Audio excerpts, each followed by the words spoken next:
ಜನರು ಯುದ್ಧದಲ್ಲಿ ಬಲ್ಲಿದನಾದ ಕಲಿ ಭೀಷ್ಮನನ್ನು ಜಯಿಸಿ ಎನ್ನ ಮನ ಉಲ್ಲಾಸಗೊಂಡು ಮುಂದರಿಯುವುದಿನ್ನು. ಅಹೋ ನಾರಾಯಣ, ವರ್ಣಹೀನನಾದ ಕರ್ಣನನ್ನು ಮಾತ್ರ ಎನ್ನ ಶಸ್ತ್ರಾಯುಧಗಳಿಂದ ಕಟ್ಟಿ ಬಿಡನೇನು ಮುರಾರಿ ಭಕ್ತರೋದ್ಧಾರಿ.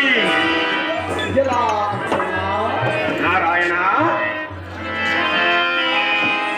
ನಿನ್ನ ಒಳಗದ್ದನೆ ಹಾಗಿರಲಿ. ದುರ್ಜನನಾದ ದುರ್ಯೋಧನನಿಗೆ ಬಲಭುಜನಾದ ಕಲಿಕರ್ಣನನ್ನು ತೆರಗದೆ ಬಿಡನೆಂದು ನುಡಿದಿಯಲ್ಲ, ಸಹಜವಾಗಿ ನುಡಿದೇನು ನಾರಾಯಣ. ಹಾಗಾದರೆ ನೀನೇನು ಯಮಧರ್ಮನೇನೋ ಪಾರ್ಥ? ಓ ಕೃಷ್ಣ,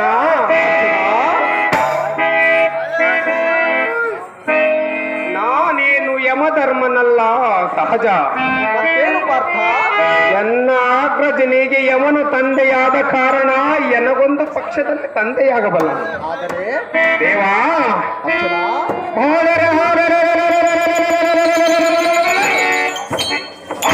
ಅಂತಃಕರಣದಿಂದ ಕುಲಹೀನನಾದ ಕಾರಣ ಜಯಿಸುವನು ನಾರಾಯಣ.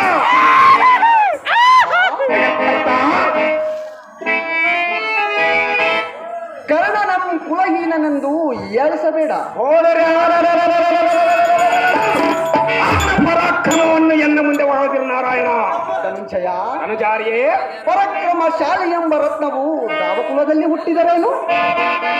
ತನ್ನ ನೈಜ ಶಕ್ತಿಯಿಂದ ಸರ್ವರಂ ಜಯಿಸಿ ಮುಂದೆ ರಾಜನಾಗಲಾರನೇನು ಕಿರೀಟಿ? ಲಕ್ಷ್ಮೀಕಾಂತನೇ, ಸುಭದ್ರಾಕಾಂತನೇ, ಪಂಥದಿಂದ ಕರ್ಣನ ತಲೆಯನ್ನು ಗಗನಾಂತರದಲ್ಲಿ ಆರಿಸಿದಿರ್ತಾಳೆ.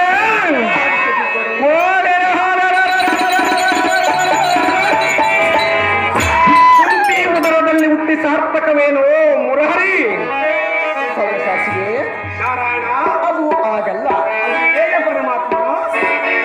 ಅವನಾದರೇನು? ಲೋಕದಲ್ಲಿ ತಾನು ಜಯಿಸುವ ಶಕ್ತಿ ಇದ್ದ ಕಾಲಕ್ಕೂ ಮುಂಚಿತವಾಗಿಯೇ ತಮ್ಮ ಶಕ್ತಿಯನ್ನು ವ್ಯಕ್ತಪಡಿಸಿಕೊಳ್ಳಬಾರದು ಪಾರ್ಥ. ಜಲಜಾಕ್ಷನೇ, ಕಲಿಪಾರ್ಥನೇ, ಕಲಹದೋಳ್ ಕರ್ಣ ನಮ್ ಗೆಲ್ಲುವೆನೆಂದು ಮೊದಲೇ ಶಪಥವನ್ನು ಮಾಡಿ ಈ ನಾಲಿಗೆಯಿಂದ ನುಡಿದಿರುವೆನ. ನೀ ನುಡಿದ ನುಡಿ ಸೆಟೆಯಾದರೆ, ನುಡಿದ ನುಡಿ ಸೆಟೆಯಾದರೆ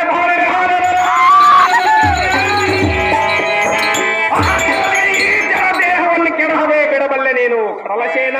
ಕೇಳನ್ನಯ ವಚನ. ಫಲ ಫಲ ಕಲಿಪಾರ್ಥನೇ, ಜಗತ್ಕರ್ತನೇ, ಹಾಗಾದರೆ ಹೇಳುವೆನು ಕೇಳು. ಅದೇನು ವಿಸ್ತಾರವಾಗಿ ಹೇಳು ನಾರಾಯಣ.